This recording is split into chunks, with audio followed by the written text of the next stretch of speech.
Online દવાઓના ગેરકાયદેસર વેચાણ અને વેપારી વિરોધી નીતિઓ સામે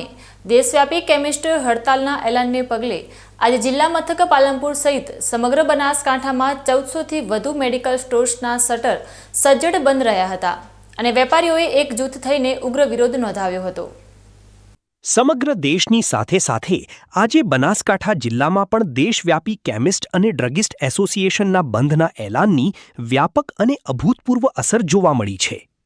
ઓનલાઈન ફાર્મસીના વધી રહેલા દૂષણ, આડેધડ ડિસ્કાઉન્ટ અને દવાના નિયમોમાં કરવામાં આવી રહેલા ફેરફારોના વિરોધમાં આજે વહેલી સવારથી જ જિલ્લા મથક પાલનપુર, ડીસા, થરાદ અને ધાનેરા સહિતના તમામ નાના મોટા કેન્દ્રો પર મેડિકલ સ્ટોરના સંચાલકોએ સ્વયંભૂ બંધ પાડ્યો હતો।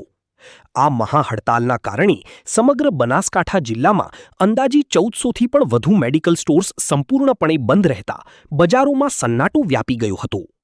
અચાનક તમામ પ્રાઇવેટ મેડિકલ સ્ટોર્સ બંધ થઈ જવાના કારણે સવારના સમયે નિયમિત દવા લેવા આવતા સામાન્ય દર્દીઓ અને તેમના પરિવારજનોને થોડી આર્થિક તેમજ વ્યવહારિક મુશ્કેલીઓનો સામનો કરવો પડ્યો હતો।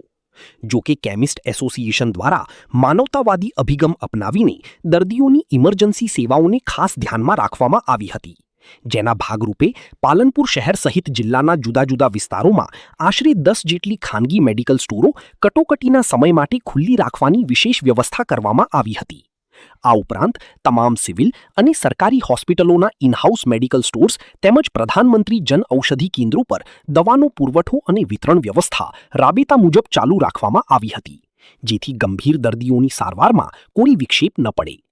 કેમિસ્ટ એસોસિએશનના અગ્રણીઓએ મીડિયા સમક્ષ આક્રોશ ઠાલવતા જણાવ્યું હતું કે આ લડાઈ સ્થાનિક નાના વેપારીઓના હિતને રક્ષણ આપવા અને દેશના ફાર્મસી વ્યવસાયને કોર્પોરેટ કંપનીઓના ભરડામાંથી સુરક્ષિત રાખવા માટે અનિવાર્ય બની ગઈ છે અને જો સરકાર આગામી સમયમાં તેમની વાજબી માંગણીઓ પર યોગ્ય અને સકારાત્મક નિર્ણય નહીં લે તો આગામી દિવસોમાં આ આંદોલન વધુ ઉગ્ર બનાવવામાં આવશે। ઉત્તર ગુજરાત કેમિસ્ટ એસોસિએશનના મંત્રી તરીકે મફતભાઈ ફોશી, હર્ષ ફાર્મા પાલનપુર, અમારી 20 મેના બંધના અનુસંધાનમાં સરકાર જોડે 3 જ માગણી છે। એક જ માગણી કે ઓનલાઈન દવાઓ બંધ થવી જોઈએ, જેમાં ડુપ્લિકેટ દવાઓ અને સ્પુરિયસ ડ્રગ આવવાની ખૂબ જ મોટી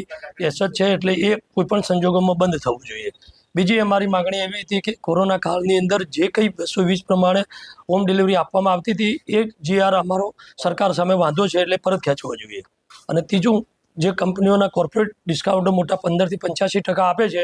એ ખોટા ડિસ્કાઉન્ટ આપી અને ગ્રાહકોને ફેરવવાની કોશિશ કરે છે, પરંતુ અમારી ચેનલ પ્રમાણે રિટેલ મેડિકલ સ્ટોરની અંદર જે ચેનલ ટુ ચેનલ દવાઓની ગુણવત્તા સચવાઈને આવી રહી છે એ અમારો ફાર્માસિસ્ટ જ કરી શકે, અમારો મેડિકલ સ્ટોર જ કરી શકે, અને ઓનલાઈનમાં આ દવાઓ જે આવે છે ડુપ્લિકેટ આવવાનો વ્યવહાર છે, એટલે અમે આનો વિરોધ કરીએ છીએ। મારે પ્રજાને અને સરકારને એક વસ્તુ એ કહેવી છે કે ઓનલાઈનથી આવતી કોઈ પણ વસ્તુ છે એની ક્વોલિટી ગ્રાહક સમજી શકે છે અથવા પરખી શકે છે। દવા એક એવી ક્વોલિટી છે કે એને કોઈ પરખી શકતું નથી કે કેવી છે, પેટમાં જાય ને એની શું અસર થાય ત્યારે જ એની ખબર પડતી હોય છે। આજે દિવસે દિવસે કિડનીના અને બીજા ઘણા બધા પેશન્ટના વધી રહ્યા છે, એનું મુખ્ય કારણ એ જ છે કે તો ડુપ્લિકેટ દવાઓ છે કે તો ભેળસેળવાળો ખોરાક છે। એટલે પબ્લિકે ડિસ્કાઉન્ટની લાલચમાં આવી અને લેવું એના કરતાં ઓછામાં ઓછી કિંમત છાપેલી પ્રોડક્ટ ખરીદવી એ વધારે હિતાવે છે, કારણ કે દરેક કંપની પોતાની રીતે જ પ્રાઇસ પ્રિન્ટ કરતી હોય છે, DPCO અંડર હોય છે, અને મારી એક સ્પષ્ટ માગણી એવી છે કે તમામે તમામ વસ્તુને તમામ કેટેગરીઓ બંધ કરી અને DPCOના અંદર તમામ કંટ્રોલ કેટેગરીમાં પ્રોડક્ટો લાવી દેવી જોઈએ। એ સર્જિકલ હોય કે મેડિસિન્સ હોય, બધી જ વસ્તુને કંટ્રોલમાં લાવી દેવી જોઈએ। સ્થાનિક કક્ષાએ દર્દીઓ સાથે સીધા જોડાયેલા કેમિસ્ટોએ આજે એક થઈને ઓનલાઈન જાયન્ટ સામે જે સજ્જડ બંધ પાડ્યું છે, તેનાથી હવે કેન્દ્ર સરકાર વેપારીઓના હિતમાં કેવા નિર્ણયો લે છે તે જોવું મહત્વનું બની રહેશે।